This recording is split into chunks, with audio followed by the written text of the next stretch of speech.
both Moscow and by officials in Washington. The change in US policy comes at a critical time, with the Biden administration due to give way to that of Donald Trump in January. Moscow says the strike hit the Bryansk region this morning. Russia's Foreign Minister Sergei Lavrov has said that they will react accordingly. Today marks 1,000 days since the Russian invasion of Ukraine. And this latest development is being watched very carefully by world leaders at the G20 summit in Brazil. More on that in a moment. But first, our Russia editor Steve Rosenberg has this report from Moscow. Breaking news on Russian TV. Claims that Ukraine had fired 6 American ATACMS missiles into Russia's Bryansk region, though no reports of casualties. The response from Russia's foreign minister, Sergei Lavrov, said the missile attack was a signal that the West wants to escalate the conflict. But is this escalation by Russia? Published today, a Kremlin decree lowering the nuclear threshold. Russia now reserving the right to go nuclear even if attacked by conventional weapons, if such an attack threatens Russia's sovereignty or territorial integrity. President Putin had promised changes to the nuclear doctrine weeks ago, a clear signal to Europe and America not to let Ukraine strike Russia with long-range missiles. Then, an even clearer signal. Russian nuclear exercises, a warning to the West not to cross Russia's red lines. But the key question, in Russia's war on Ukraine, would Vladimir Putin use a nuclear weapon? I think it's quite serious, because even Putin doesn't know whether he can use nukes or he can't. It depends on his emotions. We know that he's a very emotional man. And the decision to begin this war was also an emotional step. The lowering of the nuclear threshold does not mean that Vladimir Putin is about to press the nuclear button. These changes are designed, I think, at the very least, to put pressure on Western leaders who will now have to decide, is Putin bluffing or not? Earlier, at the Museum of Victory, the Kremlin kick-started commemorations for next year's 80th anniversary of the end of World War II. Not a word was said here about the 1,000 days of Russia's war in Ukraine. A war which, for the Kremlin, hasn't gone at all to plan, but which it remains determined to win. Steve Rosenberg, BBC News, Moscow. So what is the situation on the ground in Ukraine in terms of territory gained by Russia? I'm joined by BBC Verify's Nick Eardley. Nick. Thank you, Rita. 1,000 days of war have seen a number of ups and downs for Ukraine, but analysis of the picture since the start of this year shows things are going far better for Russia.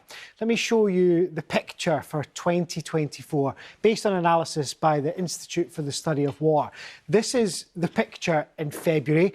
If we fast forward to September and look at this area here, you can see Russia has made inroads. This might look like a small amount on the map, but it's a significant amount of territory on the ground. And that advance has continued in recent weeks. More land being taken by Russia. So far this year, Russia has seized nearly 2,000 square kilometres of territory, just over 1,000 square miles. That's nearly 6 times more than it did in the whole of 2023.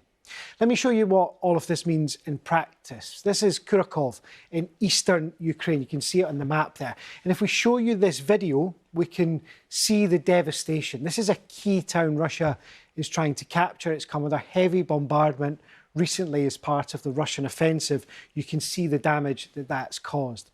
There's been heavy fighting in the Kursk region of Russia too. Ukrainian troops captured, you can see it here, a large amount of territory in August. But Russian forces have now retaken, as you can see here, around half of that. All of these gains have come at a cost for Russia. Tens of thousands of troops have died. But as things stand, it looks like that is a price Moscow is willing to pay. And this is important with President Trump's return to the White House looming. Mr. Trump has said he can end the war in a day. It's not clear how, but if there were peace talks, territory will be an important bargaining chip. And some analysts think that Russia's recent gains will give it a stronger hand in any potential discussions. Rita. Nick, thank you very much. Well, the G20 world leaders are meeting in Brazil, as you heard, and President Zelensky of Ukraine had some bitter words for them, making clear his frustration tonight at their lack of response to President Putin's change of Russia's nuclear doctrine. Well, in a moment, we'll speak to our chief international correspondent, Lise Doucette, but first to Vicky Young, who is in Rio for us. And Vicky, what have leaders there been saying?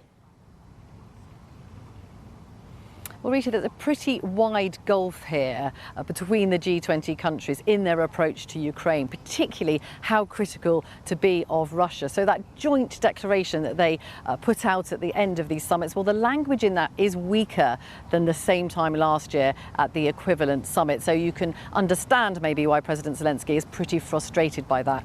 When it comes to the British Prime Minister, he said that at every opportunity during this summit, he has raised the issue of Ukraine with the other leaders, saying that they really should have what they need for as long as they need in order to win this war. Now, whether that means that British-made missiles will end up being used in the same way as the American ones have been, well, we don't know. He just won't talk about that. He says that's operational and all it would do is help the Russians. He was also asked, though, about those comments from Russia about how and when they might use nuclear weapons.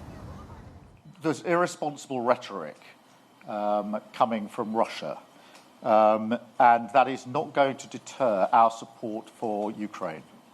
We're now on day 1,000 of that conflict. That's 1,000 days of Russian aggression, 1,000 days of sacrifice in Ukraine. Now, Keir Starmer, they're putting the blame firmly on President Putin, on Russia, saying they are the aggressor and saying they could just stop this war now by stopping that illegal invasion. Now, earlier, Downing Street actually called the Russian government depraved. So you can hear there that the rhetoric is really escalating. The fear amongst many leaders across the world is that the situation on the battlefield will escalate too. Vicky, thank you very much. Vicky Young there in Rio de Janeiro. Well, Lise, we've seen Nick show us the fast land grab by Russia. Steve earlier talked about the nuclear threat. What does all this add up to? Well, Rita, tonight, understandably, a lot of the focus is on this nuclear threat, and it's not reassuring to hear the Russian columnist in Steve's piece frame it as an emotional step. But the unpredictability of President Putin is very much part of this risk. But President Putin has many other ways to ratchet up the cost for the West and is already using them. As we've been hearing this week, the sabotage of undersea cables by Germany. Then Poland is talking about the planting of bombs on planes and so on. But the biggest question, of course, is what greater cost is Russia going to impose on Ukraine? As we've also been hearing, Ukraine is very much on the back foot, on the front lines, and is hoping that striking deeper inside Russia is going to strengthen its position in this war and in any negotiating tables which seem likely to emerge. But it may not work, and especially when President-elect Donald Trump moves into the White House with his threat to end the war. And so the big question now is, what happens when President Trump takes power? Will he reverse this decision regarding the missiles? Will he try to freeze the front lines in this war? That must be on President Putin's mind as well. It's on many minds. So you have two unpredictable presidents at this moment of mounting risk.